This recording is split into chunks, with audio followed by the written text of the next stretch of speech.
Alright guys, it's Jahlon with the Paradox Gaming Network, and yeah, I'm changing it up. I'm in the other corner now. I'm going to be throwing some cards up during this video. Want you to have access to those, because today I'm going to be talking about why Ashes of Creation is the next logical evolution for Archeage Players, that being the next game that they should go to. Before we get started, I do want to make sure that everybody knows this. Intrepid is going to be opening the doors to everyone in Alpha 1 Phase 1.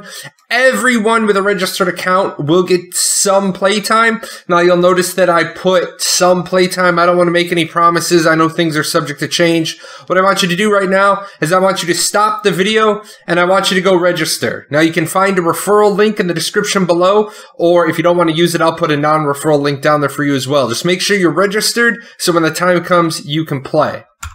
With that said, everybody knows that I really started making videos in Archeage. I think there are a ton of great features about Archeage. In fact, there's only one major reason why I'm still not playing Archeage today. I get why people are attracted to Archeage. I know why some people are going to be going back with 5.0 and this new evolution they're having. I just pulled some stuff out to talk about today. I'm going to talk about the naval features of both games. I'm going to talk about land ownership and housing. Specifically, I know a lot of people were turned off in Archeage about land barons and about that real estate market that early on didn't really work too well in Archeage.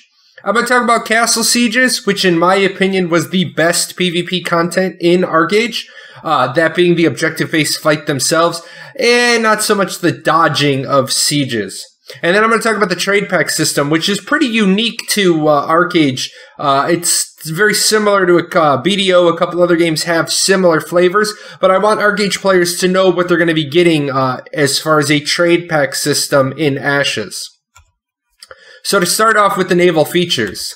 Archeage did have a wide array of ships. You had your individual clippers, and you had two types of those. You had your small warships. You had three of those. You had your specialty ships, the fishing and the merchant ships. Then you started getting into your large warships, your Renoans, and your turtle boats. These all became customizable a few patches after launch. You could pick which cannons you wanted, what type of sails you wanted.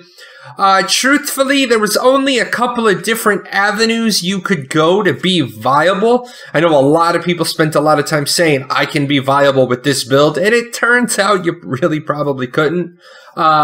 One interesting thing about Archeage was that it was summonable anywhere in, on, or near water. You could be out in the ocean and summon your boat, or you could be next to a pond and summon your boat. As long as there was enough water for the boat, you could summon it. And there were no real seamanship skills in Archeage. Everyone using a cannon is going to be doing the same damage. You'll notice the caveat there is specialty gear and titles excluded. There were things you could do to make your cannon damage just a little bit better, but it wasn't like something you could work on. It wasn't something that you could devote time to. So there was no real specialization in being a sailor. Now, there were some skills you could take that helped you during naval combat, but that was changing your main build. So how is Ashes going to capture all of this goodness from Archeage and then make it better? Well, first of all, they're going to have a wide array of ships. They are actually going to have 3 ship sizes. They're going to have solar ships. These are going to be ships that you just take out on your own and do your thing. They're going to have medium-sized ships for group content, and we don't really have a lot of what that is. We do know that there is PvE content on the water, out there on the oceans near islands. We also know that there's going to be PvP content that is, killing each other.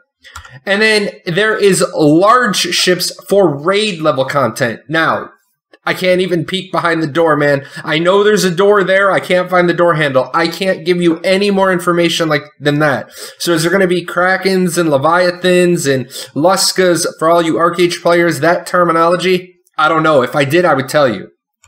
There are going to be customizable ship parts for speed, health points, damage, and I'm going to let you know right now that I see this as a lot more customization than Archeage did. Knowing the way Steven and Jeffrey have described this system, I really think that you're going to be able to build the boat that you really want. These are only going to be summonable from land. There are no back pocket boats. So if you're out at sea and your boat gets destroyed, you got that long swim back to shore, man. Remember, there's no fast travel. So you're going to have to find a piece of land in order to summon your boat from. There are going to be detailed seamanship skills. You are going to be able to spec into a function on your boat. If you spec into offensive weapons, you will do more damage. You might fire faster. These are all assumptions, but you are going to be an offensive weapons expert. You might be a sail expert and you can unfurl and furl the sails a lot faster. These are just some of the examples they've given us. So there is going to be a specific tree to specialize in for just naval work. Now, when we first got this, we got this in a big video. I'll include a link in the description below. It was like a lot of information at one time. So what we really got is that you can specialize in being a sailor. Like, you can spend your time on the water being the best there is. Now, to do some comparisons, in Archeage, I know a lot of people, to have a nice galleon was cost prohibitive. There was a lot of cost in the ship parts because it was all RNG based. And the RNG got more forgiving as time went on. They did evolve their setup. Boarding of ships was often too easy. If you guys check out my channel, you'll see that even as a cleric, I used to board boats and take out the, and take down the anchor. And a lot of times it was just easier to kill the crew than it was to fight the boat. And that really just, for me, that was a big drawback for the naval system. And Owner's Mark was just weird. It was like this magical, club that you threw on your wheel for 1 minute and 30 seconds. And a lot of times it screwed you more than it helped you. If the owner DC'd with Owner's Mark on, that was just a good game. For Ashes of Creation, upgrade costs will be more fixed. There is no RNG in the crafting in Ashes. Now, there is some in enchanting. Archeage Players, you're used to just making an item and then upgrading it, but you're used to regrading it as you go. There is some regrading to use that same common language, and there is a little bit of RNG in the enchanting. Again, I know there's a door there. I can't take a peek through it. That's all we've been given. No idea what boarding is going to look like. But again, we know there is a class of skills called defensive skills. There may be something in there that makes it more difficult. And certain ships can be hijacked. You can jack certain boats. Merchant ships cannot be jacked.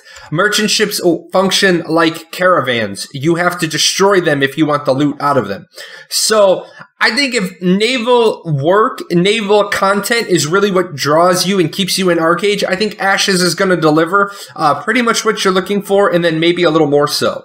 All right, guys, next up to talk about land ownership and housing. Land ownership and housing is like the one thing every time I talked about Archeage, somehow, form, fashion, or another, we always got back to land. The land was really the key part of the game for a lot of people. Now, in Archeage, the open world housing was unique. I can't think of a modern game that had open world housing the way Archeage had it. I know there are games out there that had open world housing. I know that you could drop, like Ragnarok, you could just drop a house right outside the city.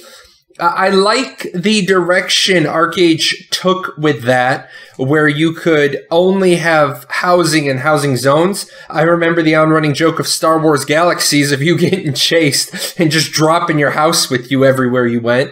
So I remember that a true open world housing isn't Archeage. Archeage housing is in the open world, but you can't just drop housing anywhere. You could own as much land as you can, one, afford, and B, acquire the plans to. So this created a lot of strife with a lot of people. There was a key feature to the game that early on in Archeage, a lot of people couldn't participate in because land barons, and I'm guilty of this myself, land barons would have these huge tracts of land, like 50, 60, 80, hundreds of properties. There was a real estate market in Archeage. The problem is that although there were spots that were really valuable, the system was also often exploited until we got those building management titles. It really became a trust issue, and a lot of people got scammed. Now, to talk about Ashes, it's going to be a blend of open world, in-node, and instanced. As you see across from my head, there is a card that popped up. I have an entire Ashes 101 video series on housing, so I'm not going to go into too much detail here. But I will say that you are limited to 1 house and 1 apartment per server, and then 1 freehold per account. Now, this is really going to break up land barons because the only way to have more land is to have more accounts. And since you can't get your game time paid for with in-game currency, someone's really going to want to have a lot of land if they're going to be dropping $15 a pop on accounts. Now, the real estate market is expected to be very viable.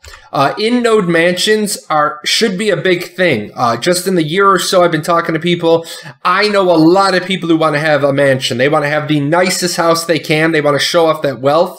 Well, there's only 5 metropolis per server, and so that means there's only 5 possible places that you can get a mansion at any given time. Now, we have no idea how the real estate market's going to work. But you'll see here in colored text, assume it's going to be some sort of secure trade.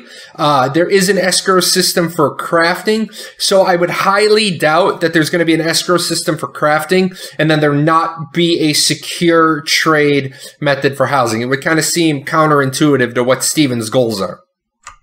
Let's talk about castle sieges. Again, I have covered this in detail in a video that's just popped up on your screen. If you want the big, in-depth part, I'm going to give you just the too long didn't read version. In Archeage, there got up to 6 castles per server. It turned into a 50 on 50. It was 70 versus 70 previously, and then in that 70 versus 70, there was a period it was 70 versus, I want to say 50.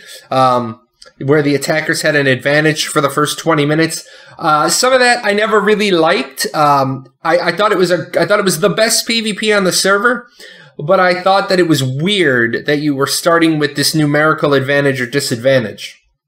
Also, every castle in Archeage is vulnerable every 3rd week.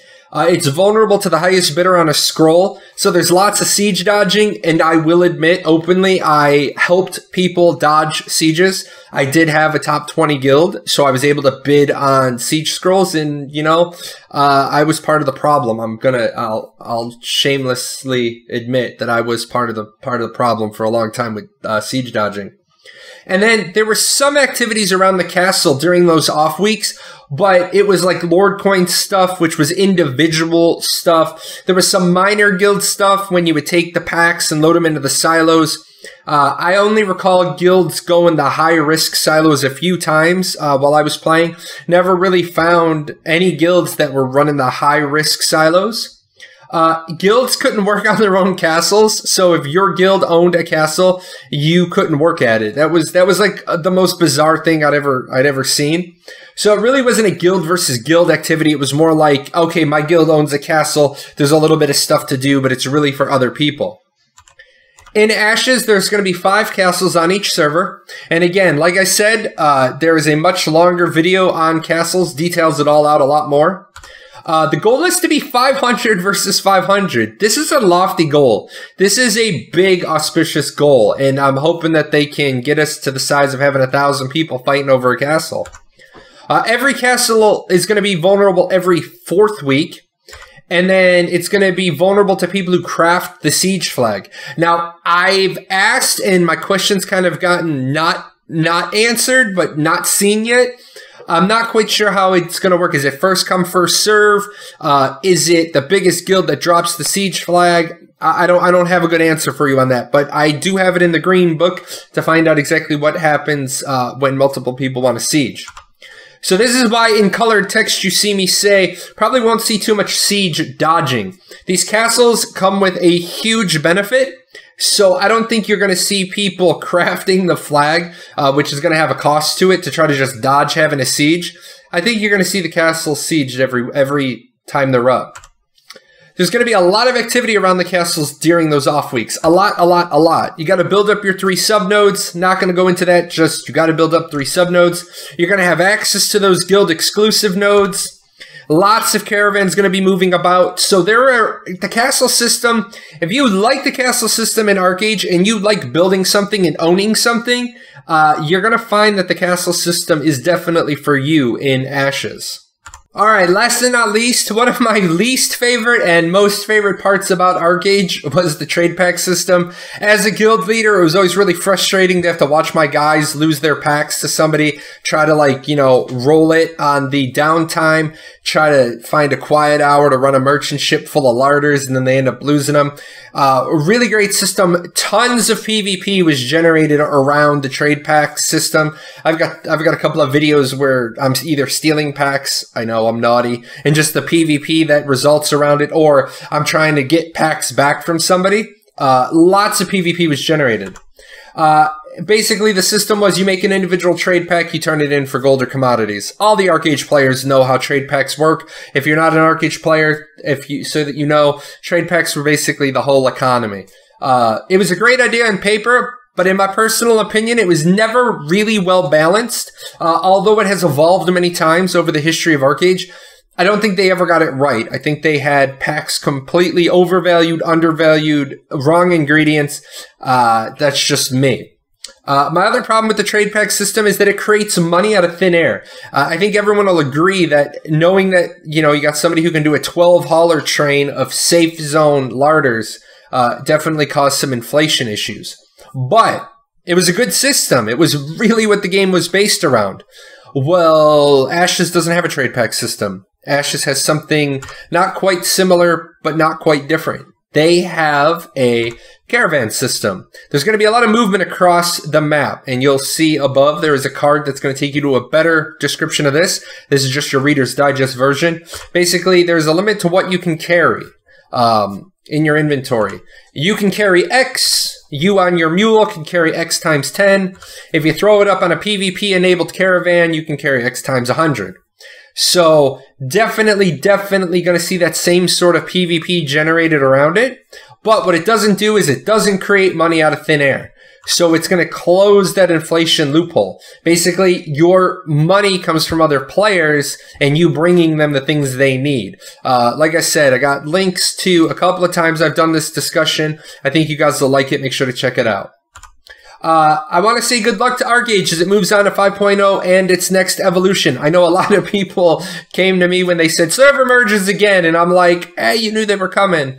But you guys know, Archeage is near and dear to my heart. I do love the game, so I'm not saying that I want to see it fail. I do want to just remind you guys that the Open Alpha 1 Phase 1 content is going to be available for you. Talked about it at the beginning of the video. Subscribe if you want a news alert on Alpha 1. Once I know what days, times you guys can play, I'll definitely throw it out, even if it's a 60-second video that says, hey, get in here and play. So if you guys are looking for where to evolve to, what your next evolution is, I really think Archeage players are going to be happy in Ashes of Creation. If you think otherwise, leave a comment in the description below.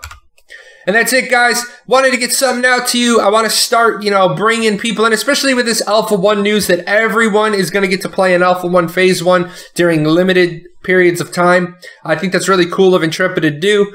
Get the game out there, get more people, touch it, feel it, love it, break it. Definitely break it. It is an alpha. If you guys want to talk more, join my Discord. Swing by my show on Wednesdays and Fridays. And as always, lots of love to my Patreon patrons. I got a growing pile of money. I'm going to be giving away a lot of stuff. I'm just really trying to find stuff to give away. Amazon gift cards and Steam cards seem to be working right now. It seems what people like. So I'm going to be giving away some of those this month, in fact. Be ready to see that video and then do whatever the video tells you to do. All right, guys, you take care, and I will talk to you later. Hopefully with some Alpha 1 footage later this week, early next. Hey, where are you going? You're not done yet. See these videos? This video's up here to watch. You gotta go over here. Hit the chibi. Subscribe to the channel. Check out the webpage. And I'll see you guys on Twitch.